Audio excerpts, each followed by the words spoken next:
మన పార్టీని గెలిపించి మీ అందరి మర్యాద నిలబెట్టిండేవాడిని.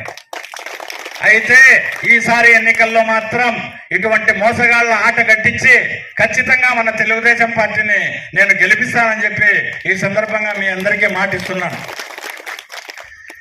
ఇది మనందరి పార్టీ.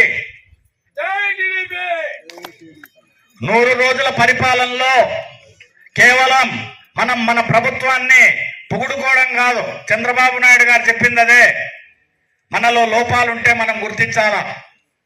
మొన్న మంత్రిమండలి సమావేశం జరిగింది.